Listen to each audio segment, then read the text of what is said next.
Imagine you're a drone operator. It's 2 in the morning and you haven't moved from your chair in 6 hours.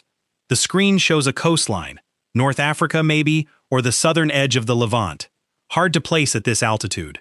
The aircraft you're flying is somewhere over the water, thousands of feet up, invisible to the radar systems below. Beneath it, a vessel is moving without running lights.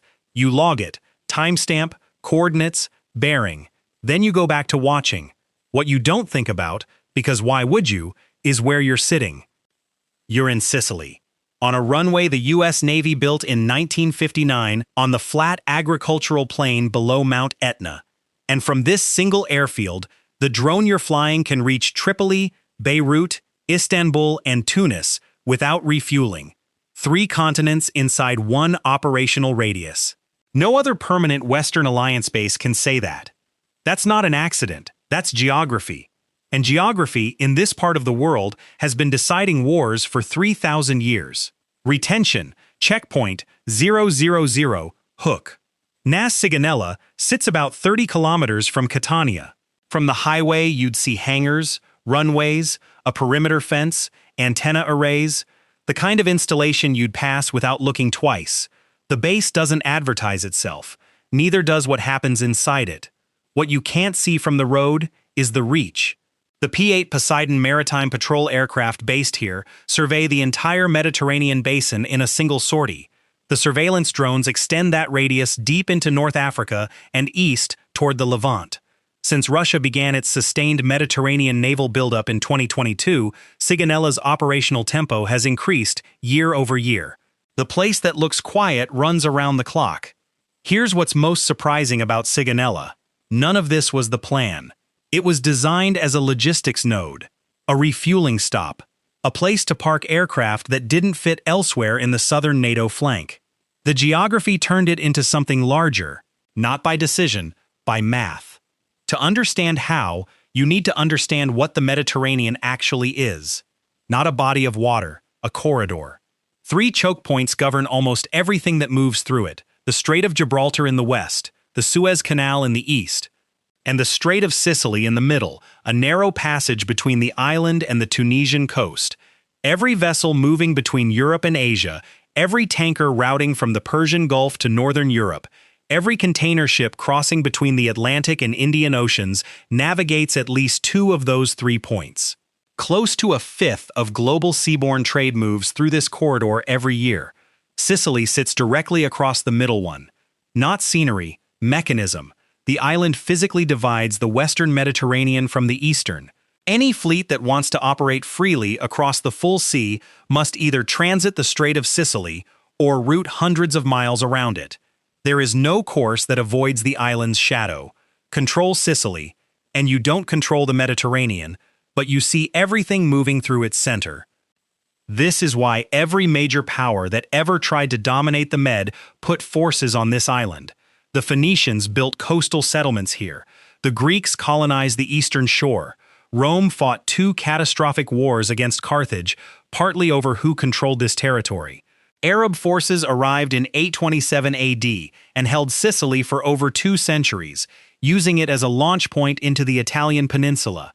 Then the Normans, then the Spanish, then the British, who seized the island during the Napoleonic Wars specifically to prevent French access to the eastern Mediterranean. Same calculation, every time. Whoever holds the middle holds the hinge. The United States arrived in July 1943. Operation Husky landed over 150,000 Allied troops crossing from North Africa. The island fell in 38 days. Same logic as every conqueror before. Take the island, control the Narrows, anchor the theater. Retention. Checkpoint 400 Stakes Bend. NATO built Sigonella 16 years later. The specific threat had changed. Soviet submarines, not Napoleonic fleets, but the geometry hadn't. The Escadra, the Soviet Mediterranean squadron, had been operating out of Egyptian and Syrian port facilities since the mid-1950s. NATO needed persistent aerial surveillance over that fleet. It needed a stable Allied territory close enough to the action to matter. Italy had joined the alliance in 1949. The airfield on the Catanian Plain had existing wartime infrastructure and sat squarely on the right latitude. The math was simple. It was always going to be Sicily. The base opened in 1959. Its original mission, anti-submarine warfare and maritime patrol against Soviet submarines operating under the Mediterranean. For 3 decades, Sigonella did that job, a Cold War surveillance platform, watching and waiting. And then the Soviet Union dissolved, and the fleet it was watching ceased to exist. For nearly a decade after 1991, the base went quiet. Budgets contracted, staffing levels dropped. The primary mission had vanished, and the strategic case for a major naval air station in Sicily was genuinely uncertain. Officials within the defense establishment asked what exactly Sigonella was watching and whether the cost was still justified. That should have been the story. A Cold War relic slowly reducing to caretaker status. It wasn't. The decade between the Soviet collapse and September 2001 was the quietest Sigonella would ever be again. After that morning, the base began expanding in directions that had nothing to do with its original mission. The Mediterranean wasn't becoming stable. It was becoming the main stage for almost every significant military operation the United States and its allies would conduct over the following 2 decades. Libya, 2011. The NATO air campaign against Gaddafi, coordinated primarily through Sigonella. The surveillance flights that mapped Libyan air defenses, the aerial refueling operations keeping French and British aircraft airborne through weeks of strikes, the intelligence coordination between allied services, most of it staged from that runway on the Catanian Plain. When Libya's air defense network went dark on the night of March 19th, several of the aircraft monitoring the results were already on approach back to Sicily. Syria. The sustained surveillance of ISIS movements, the drone operations over eastern Syria that continue today, all within Sigonella's reach. The Sahel. Niger, Mali, Chad. Counterterrorism operations across a region most Americans couldn't precisely locate on a map, coordinated in part through surveillance assets operating within range of this base. If this kind of structural analysis is what you come here for, hitting like helps us keep making it. It's how channels like this find the audience that wants them. I spent time going through the public record on Sigonella, and one detail kept nagging at me.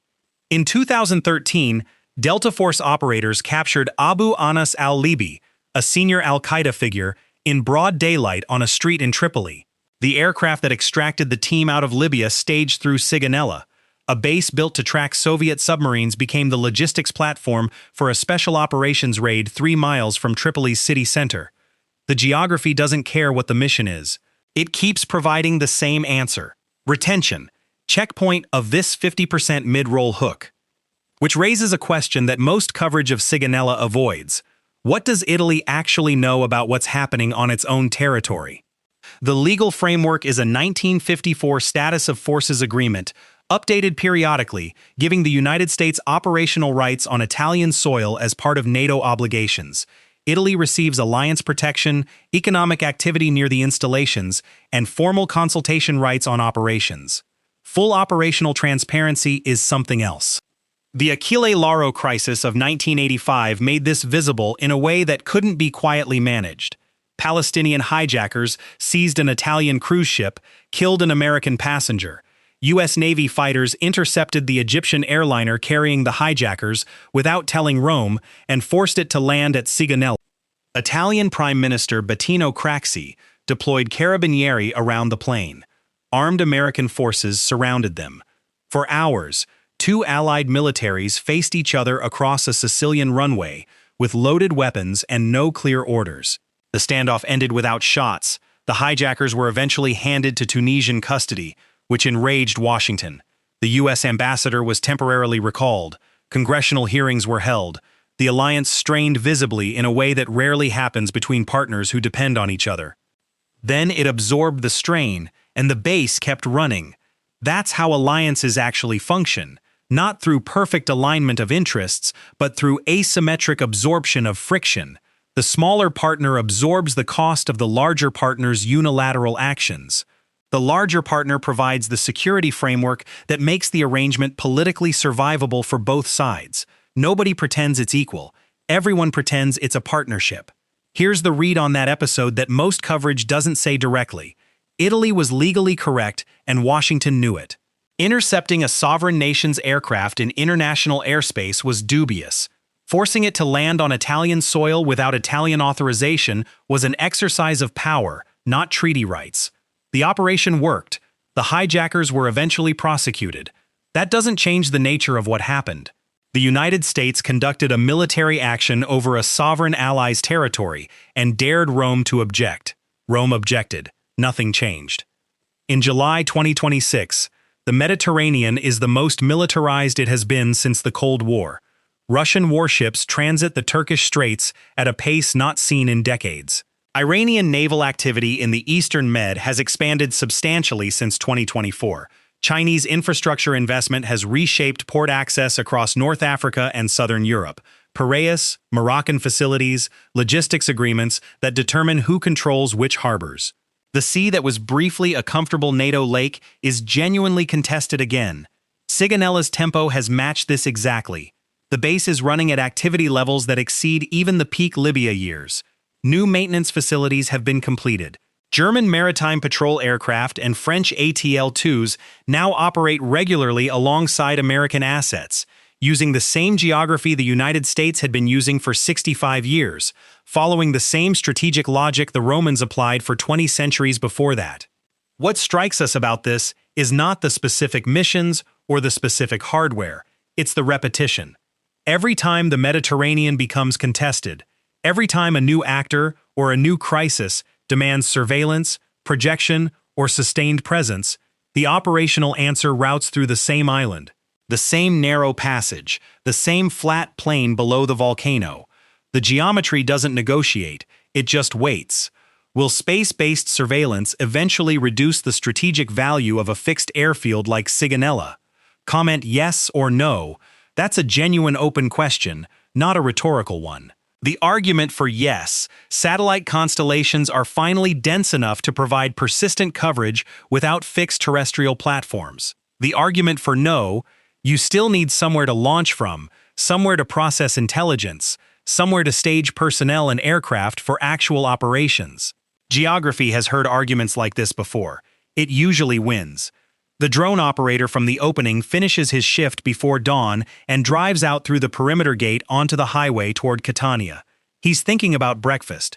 He's not thinking about the Phoenician traders who built settlements on this coastline. Not thinking about the Arab emirs who understood what it meant to hold the center of the sea. Not thinking about the NATO planners in 1959 who looked at a map and arrived, inevitably, at the only answer the geometry allowed. He doesn't need to. The geography already thought of all that. Retention. Checkpoint. Last 60s payoff. If you want to understand why power keeps returning to the same places, regardless of which empire is doing the arranging, regardless of which technology is doing the watching, there's more of this on the channel. The maps change. The mechanisms don't. Subscribe and we'll keep showing you which ones are worth reading. The runway opened in 1959. The calculation underneath it is 3,000 years old. The vessel moving without lights is still out there.